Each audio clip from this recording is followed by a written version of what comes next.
Hello दोस्तों, नमस्कार। स्वागत है आपका हमारे यूट्यूब चैनल सगुन एजुकेशन पर। दोस्तों, आज हम बात करेंगे जो आपका जो सेकंड ग्रेड का एग्ज़ाम लगने वाला है दिसंबर माह में, जो संस्कृत विभाग का, उसके अंदर आपके जो फर्स्ट पेपर है जीके का यानी कि जनरल नॉलेज का, उसके अंदर आपके भारत की जियोग्राफी यानी कि भारत का जो भूगोल लगता है, उसके अंदर आपके एक टॉपिक लगता है भारत में वनस्पति। तो दोस्तों ध्यान में रखना, भारत में जो वनस्पति है उसके अंदर हम जो भारत में जो वन की जो नवीनतम रिपोर्ट है उसके बारे में डिस्कस करेंगे। दोस्तों ये टॉपिक होने के बाद हम बात करेंगे जो भारत की जियोग्राफी, उसके अंदर आपके एक टॉपिक लगता है भारत में मानसून। फिर उसके बाद हम बात करेंगे दोस्तों आपकी जो पॉलिटिकल के अंदर लगता है 1919 का अधिनियम और 1935 का अधिनियम, उसके बारे में डिस्कस करेंगे। तो दोस्तों बिना किसी देरी के वीडियो को स्टार्ट करते हैं। दोस्तों सबसे पहले तो हम बात कर लेते हैं जो पिछले एग्जाम में जो भारत की जो वनस्पति है उसके बारे में जो क्वेश्चन पूछे गए थे उसके बारे में डिस्कस कर लेते हैं, ताकि आपको पता चल जाए इस टॉपिक से किस प्रकार के क्वेश्चन पुटअप होते हैं। तो दोस्तों ध्यान में रखना, जो हमारा जो फर्स्ट क्वेश्चन है, अंडमान और निकोबार द्वीप समूह में अधिकांश किस प्रकार के वन पाए जाते हैं, यानी कि अंडमान और निकोबार द्वीप समूह में अधिकांश तक किस प्रकार के वन पाए जाते हैं। तो दोस्तों ध्यान में रखना, अंडमान और निकोबार द्वीप समूह में हमारे उष्ण कटिबंधीय सदाबहार वन पाए जाते हैं, यानी कि उष्ण कटिबंधीय सदाबहार वन पाए जाते हैं, यानी कि डी ऑप्शन आपका राइट हो जाएगा। दोस्तों अगला क्वेश्चन है, सुंदरी एक महत्वपूर्ण प्रजाति है, यानी कि जो सुंदरी है एक महत्वपूर्ण प्रजाति है, किसकी है।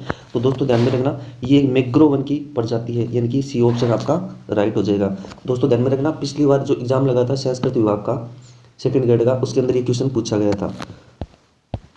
तो दोस्तों हमारा अगला क्वेश्चन है, भारत में उष्ण कटिबंधीय शुष्क सदाबहार वन पाए जाते हैं, यानी कि जो 3 नंबर का जो क्वेश्चन है दोस्तों, ये भी पिछली बार जो एग्जाम लगा था सेकंड ग्रेड का, उसमें पूछा गया था कि भारत में उष्ण कटिबंधीय शुष्क सदाबहार वन कहाँ पे पाए जाते हैं। तो दोस्तों ये पाए जाते हैं हमारे तमिलनाडु तट पर, यानी कि बी ऑप्शन आपका राइट हो जाएगा। दोस्तों हमारा जो 4 नंबर का जो क्वेश्चन है, ज्वारीय वन पाए जाते हैं, यानी कि जो ज्वारीय वन है वो कहाँ पे पाए जाते हैं। तो दोस्तों ये पाए जाते हैं हमारे डेल्टा क्षेत्र में, यानी कि बी ऑप्शन आपका राइट हो जाएगा। दोस्तों हमारा जो अगला क्वेश्चन है 5 नंबर का, India state of forest report 2021 के अनुसार वनों के अंतर्गत सर्वाधिक प्रतिशत भूमि वाला राज्य कौन सा है, यानी कि प्रतिशत के अंदर पूछ रहा है सबसे ज़्यादा वन किस राज्य के अंदर है। तो दोस्तों ध्यान में रखना, हमने जो अभी हम इस वीडियो में बात करेंगे वो नवीनतम वन रिपोर्ट है, उसके बारे में डिस्कस करेंगे, क्योंकि दोस्तों उससे आपके एग्जाम में 1 या 2 क्वेश्चन आपको जरूर देखने को मिलेगा। तो वीडियो को एंड तक अच्छे से वॉच कर लेना। तो दोस्तों इसका राइट आंसर हो जाएगा हमारे ऑप्शन नंबर 1, यानी कि मिजोरम में, यानी कि सबसे ज़्यादा प्रतिशत भूमि वाला राज्य कौन सा है, मिजोरम। दोस्तों अब हम बात करते हैं जो नवीनतम वन रिपोर्ट है उसके बारे में डिस्कस कर सकते हैं। दोस्तों ध्यान में रखना, अच्छे से देख लेना, इससे आपको 1 या 2 क्वेश्चन जरूर देखने को मिलेंगे कि नवीनतम वन रिपोर्ट। दोस्तों जो वन रिपोर्ट है वो जारी कौन करता है, पर्यावरण वन एवं जलवायु परिवर्तन मंत्रालय, यानी कि जो वन रिपोर्ट है वो जारी कौन करता है, पर्यावरण वन एवं जलवायु मंत्रालय जारी करता है। और दोस्तों जो वन रिपोर्ट है वो तैयार कौन करता है, भारतीय वन सर्वेक्षण FSI देहरादून तैयार करता है। कौन करता है दोस्तों, भारतीय वन सर्वेक्षण देहरादून, मतलब जो वन रिपोर्ट है वो तैयार करता है। दोस्तों ध्यान में रखना, जो वन रिपोर्ट है यानी कि जो वन रिपोर्ट है वो 2 वर्ष में, यानी कि प्रत्येक 2 वर्ष के अंतराल में जारी की जाती है। और जो वन रिपोर्ट है वो जारी कौन करता है, पर्यावरण वन एवं जलवायु परिवर्तन मंत्रालय द्वारा जारी की जाती है, और प्रत्येक 2 वर्ष के अंतराल में ये वन रिपोर्ट जारी की जाती है। दोस्तों आगे देखो, दोस्तों कुल भौगोलिक क्षेत्रफल का, दोस्तों एग्जाम की दृष्टि से मोस्ट डाटा है, अच्छे से देख लेना।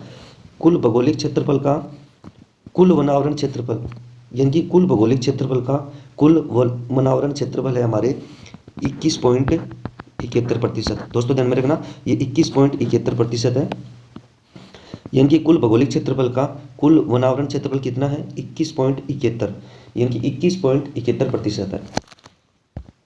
दोस्तों अब आगे देखो, दोस्तों कुल भौगोलिक क्षेत्रफल का, यानी कि कुल भौगोलिक क्षेत्रफल का वृक्षारोहण क्षेत्रफल है हमारे 2.91%, कितना है, यानी कि 2.91% है। दोस्तों ध्यान में रखना, कुल वनावरण क्षेत्रफल है हमारे 21.71 है, और जो कुल वृक्षावरण है वो हमारे हैं 2.91। दोस्तों ये डाटा मोस्ट है, अच्छे से देख लेना, क्योंकि एग्जाम में यहाँ से आपको क्वेश्चन जरूर देखने को मिलेगा। दोस्तों अब हम बात करते हैं आगे। दोस्तों देश में कुल वन और वृक्षावरण का कुल भौगोलिक क्षेत्रफल कितना है, यानी कि टोटल कितना है दोस्तों। तो टोटल है हमारे दोस्तों 24.62%, यानी कि देश में कुल वन और वृक्षावरण का कुल भौगोलिक क्षेत्रफल कितना है, 24.62%, कितना है, 24.62% है। दोस्तों ये डाटा एग्जाम की दृष्टि से मोस्ट है, अच्छे से देख लेना, और जो अपनी जो नोट पर उसमें अच्छे से ऐड कर लेना।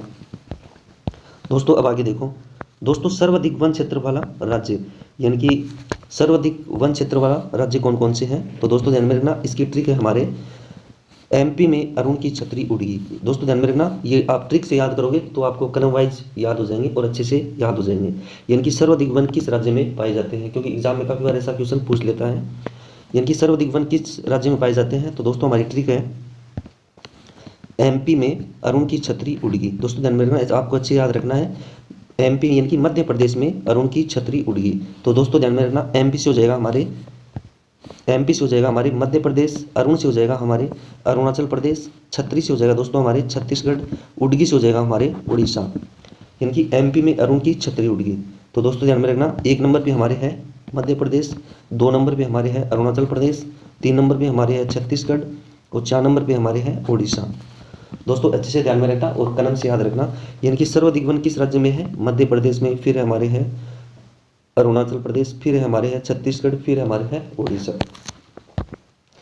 दोस्तों अब आगे देखो, दोस्तों न्यूनतम वन क्षेत्र वाले राज्य, यानी कि जो न्यूनतम वन क्षेत्र वाले राज्य कौन कौन से हैं? तो दोस्तों वो है हमारे हैं हरियाणा है, पंजाब है, गोवा है। यानी कि 1 नंबर पे हरियाणा, 2 नंबर पे पंजाब है और 3 नंबर पे हमारे गोवा है। दोस्तों आगे देखो, सर्वाधिक वनावरण प्रतिशत वाले राज्य। दोस्तों ध्यान में रखना, यहाँ से भी एग्जाम में क्वेश्चन आ सकता है, तो अच्छे से देख लेना। यानी कि सर्वाधिक वनावरण प्रतिशत वाले राज्य, यानी कि प्रतिशत में पूछ रहा है। तो दोस्तों इसकी ट्रिक है हमारे मिजाज अरुण का मेम जैसा, यानी कि मिजाज अरुण का मेम जैसा। दोस्तों ये ट्रिक है, इससे आपको क्रम से अच्छे से याद हो जाएगा कि सर्वाधिक प्रतिशत के अंदर जो वन किस राज्य में पाए जाते हैं। तो दोस्तों मिजाज से हो जाएगा हमारे मिजोरम, अरुण से हो जाएगा हमारे अरुणाचल प्रदेश, मे से हो जाएगा हमारे मेघालय और मैं से हो जाएगा दोस्तों हमारे मणिपुर। दोस्तों ध्यान में रखना, पिछली बार जो एग्जाम लगा था सेकंड ग्रेड का, उसमें यहाँ से क्वेश्चन पूछा गया था, तो अच्छे से ध्यान में रखना। इस बार भी शायद लगता है यहाँ से क्वेश्चन आपको मिल सकता है। तो दोस्तों ट्रिक एक बार दोबारा देखना, जो सर्वाधिक प्रतिशत वाले राज्य हैं उसकी ट्रिक है हमारे मिजाज अरुण का मेम जैसा। यानी कि मिजाज अरुण का मेम जैसा, मिजाज से हो जाएगा दोस्तों हमारे मिजोरम, अरुण से हो जाएगा हमारे अरुणाचल प्रदेश, मे से हो जाएगा हमारे मेघालय और मैं से हो जाएगा हमारे मणिपुर। यानी कि 1 नंबर पे मिजोरम, 2 नंबर पे अरुणाचल प्रदेश, 3 नंबर पे मेघालय और 4 नंबर पे हमारे मणिपुर हो जाएगा। दोस्तों अब आगे देखो, दोस्तों न्यूनतम वनावरण प्रतिशत वाले राज्य, यानी कि जो न्यूनतम प्रतिशत वाले राज्य कौन कौन से हैं? तो 1 नंबर पे हमारे हैं हरियाणा, 2 नंबर पे पंजाब, 3 नंबर पे राजस्थान और 4 नंबर पे हमारे आ जाएगा उत्तर प्रदेश। तो दोस्तों उसको अच्छे से देख लेना, क्योंकि एग्जाम की दृष्टि से मोस्ट है। दोस्तों अब आगे देखो, दोस्तों वन क्षेत्रफल में वृद्धि वाले शीर्ष राज्य, यानी कि जो वनों में सबसे ज़्यादा वृद्धि किस राज्य में हुई है? तो दोस्तों ध्यान में रखना, हमारे 1 नंबर पे है आंध्र प्रदेश, 2 नंबर पे हमारे है तेलंगाना, 3 नंबर पे हमारे ओडिशा और 4 नंबर पे हमारे है कर्नाटक। यानी कि 1 नंबर पे हमारे आंध्र प्रदेश, 2 नंबर पे हमारे तेलंगाना, 3 नंबर पे ओडिशा और 4 नंबर पे हमारे कर्नाटक हो जाएगा। दोस्तों अब आगे देखो, दोस्तों अब हम बात करते हैं जो भारत की जो वनस्पति है उसके बारे में डिस्कस करते हैं। दोस्तों भारत में मुख्यतः 5 प्रकार की वनस्पति पाई जाती है। यानी कि जो भारत है उसके अंदर मुख्यतः 5 प्रकार की वनस्पति पाई जाती है। 1 नंबर पे हमारे हैं उष्ण कटिबंधीय सदाबहार वन, 2 नंबर पे हमारे हैं उष्ण कटिबंधीय पर्णपाती मानसूनी वन, 3 नंबर पे हमारे हैं उष्ण कटिबंधीय मरुस्थलीय वन व झाड़ियाँ, 4 नंबर पे हमारे हैं पर्वतीय वन और 5 नंबर पे हमारे हैं मैंग्रोव वन। जो पिछली बार एग्जाम में क्वेश्चन पूछा गया था वो यहाँ से जो मैंग्रोव वन है उससे पूछा गया था। दोस्तों ध्यान में रखना, भारत में जो मुख्यतः 5 प्रकार की वनस्पति पाई जाती है। दोस्तों सबसे पहले हम बात करते हैं जो उष्ण कटिबंधीय सदाबहार वन है उसके बारे में डिस्कस करते हैं। यानी कि जो फर्स्ट नंबर पे हमारे हैं उष्ण कटिबंधीय सदाबहार वन।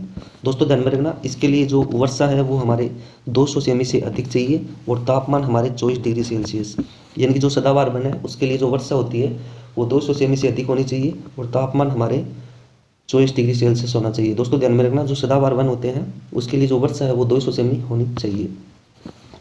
दोस्तों ध्यान में रखना, जो सदाबहार वन है उसके अंदर वृक्ष कौन कौन से आते हैं? दोस्तों उसमें जो एबोनी है, महोगनी है, एनी है, आयरनवुड है, रोजवुड है, रबर है, सिनकोना है, ताड़, देवदार, चीड़, श्वेत सनोवर है। दोस्तों ध्यान में रखना, ये आपको जो वृक्ष है ये भी आपको अच्छे से याद रख लेने हैं कि यानी कि जो सदाबहार वन है उसके अंदर कौन कौन से वृक्ष पाए जाते हैं। यानी कि जैसे देवदार है, चीड़ है, श्वेत सनोवर है, आयरनवुड है, रोजवुड है, रबर है आदि। दोस्तों ध्यान में रखना, एग्जाम की दृष्टि से ये भी मोस्ट है, अच्छे से देख लेना। दोस्तों आगे देखो, जो सदाबहार वन है वो कहाँ कहाँ पे पाए जाते हैं। तो दोस्तों ये भी एग्जाम की दृष्टि से मोस्ट है, क्योंकि पिछली बार यहाँ से क्वेश्चन पूछा गया था। दोस्तों जो सदाबहार वन है वो पाए जाते हैं हमारे अंडमान निकोबार द्वीप समूह में, पश्चिमी घाट का पश्चिमी ढाल, तमिलनाडु का तटीय क्षेत्र, उत्तरी पूर्वी पहाड़ियाँ, असम का उत्तरी भाग। दोस्तों ध्यान में रखना, जो सदाबहार वन है वो कहाँ कहाँ पे पाए जाते हैं। एक तो जो हमारे है अंडमान निकोबार द्वीप समूह है, 2 नंबर पे हमारे है पश्चिमी घाट का पश्चिमी क्षेत्र, 3 नंबर पे हमारे तमिलनाडु का तटीय क्षेत्र, 4 नंबर पे हमारे उत्तरी पूर्वी पहाड़ियाँ और 5 नंबर पे हमारे असम का उत्तरी भाग। दोस्तों आगे देखो, दोस्तों अब हम बात करते हैं जो 2 नंबर पे हमारे हैं उष्ण कटिबंधीय पर्णपाती मानसूनी वन। दोस्तों इसके लिए जो वर्षा है वो हमारे यहाँ 70 से 200 सेमी के बीच होनी चाहिए। जो मानसूनी वन है यानी कि पर्णपाती जो वन है उसके लिए जो वर्षा है वो हमारे 70 से 200 होनी कंपलसरी है। दोस्तों जो मानसूनी वन है उसके अंदर वृक्ष कौन कौन से आते हैं। दोस्तों उसके अंदर आते हैं हमारे साल, सागवान, नीम, शीशम, पीपल, तेंदू, पलास, महुआ, चंदन, आंवला, अर्जुन, आम और बांस आदि। दोस्तों ये वृक्ष वगैरह आपको अच्छे से याद करने हैं। दोस्तों जो पर्णपाती और जो मानसूनी वन है वो किस क्षेत्र में पाए जाते हैं। दोस्तों वो पाए जाते हैं हमारे, एक तो जो पश्चिमी घाट का जो पूर्वी ढाल है, यानी कि जो पश्चिमी घाट का जो पूर्वी ढाल है वहाँ पे पाए जाते हैं। 2 नंबर पे हमारे हैं पूर्वी घाट का दक्षिणी, यानी पूर्वी घाट का दक्षिणी क्षेत्र है। और 3 नंबर पे हमारे हैं पश्चिमी महाराष्ट्र, उड़ीसा, सतपुड़ा पर्वत, छोटा नागपुर का पठार, पूर्वी राजस्थान, पंजाब और हरियाणा में पाए जाते हैं। दोस्तों आगे देखो, दोस्तों हमारे 3 नंबर पे है उष्ण कटिबंधीय मरुस्थलीय वन व झाड़ियाँ, यानी कि जो उष्ण कटिबंधीय मरुस्थल वन व झाड़ियाँ, मरुस्थलीय वन व झाड़ियाँ। दोस्तों इसके लिए जो वर्षा है हमारे वो चाहिए हमारे 70 सेमी से कम। और उसके अंदर जो वृक्ष है वो हमारे हैं बेर है, केर, किक्कर, खेजड़ी, रोहिड़ा, फोग, नागफनी, बबूल आदि। और दोस्तों एक ही क्षेत्र में पाए जाते हैं ये, दोस्तों हमारे पाए जाते हैं पश्चिमी राजस्थान में, पंजाब, हरियाणा, एमपी, यूपी और छत्तीसगढ़ में पाए जाते हैं। दोस्तों अब हम बात करते हैं जो मैंग्रोव वन है, जो इनकी जो पिछली बार एग्जाम में पूछा गया था कि इनकी जो सुंदरी एक प्रजाति है ये किस वन में पाई जाती है, इनकी ये मैंग्रोव वन में पाई जाती है। इनकी जो पिछली बार एग्जाम में पूछा गया था तो मोस्ट अच्छे से देख लेना कि इनकी जो मैंग्रोव वन है, इनकी इसकी अन्य नाम है दोस्तों ज्वारीय वन, कच्छ वन, वेलांचली वन, अनूप वन आदि। यानी कि जो मैंग्रोव वन है इसकी उपनाम है ज्वारीय वन, कच्छ वन, अनूप वन यानी कि आदि। दोस्तों अब आगे देखो, दोस्तों जो मैंग्रोव वन है यानी कि जो मैंग्रोव वन है वो तटीय क्षेत्र व नदी डेल्टा क्षेत्रों के दलदली भागों में पाए जाते हैं। यानी कि जो मैंग्रोव वन है वो कहाँ पे पाए जाते हैं, तटीय क्षेत्र व नदी डेल्टा क्षेत्र में दलदली भागों में पाए जाते हैं। ये वन महानदी, गोदावरी, कावेरी आदि नदियों के मुहानों पर, गंगा, ब्रह्मपुत्र के डेल्टाई भागों में पाए जाते हैं। दोस्तों एग्जाम की दृष्टि से मोस्ट अच्छे से देख लेना, गंगा और ब्रह्मपुत्र के डेल्टाई भागों में पाए जाते हैं। दोस्तों आगे देखो, दोस्तों इन वनों के यानी कि जो ये जो मैंग्रोव वन है इनमें मैंग्रोव वन है, सुंदरी वन है। ये जो वन है इसके अंदर कौन कौन से आते हैं, मैंग्रोव वन है, सुंदरी वन है। दोस्तों पिछली बार एग्जाम में ऐसे क्वेश्चन आया था, मैंग्रोव वन है, सुंदरी वन है, ताड़ है, नारियल है, वृक्ष आदि पाए जाते हैं।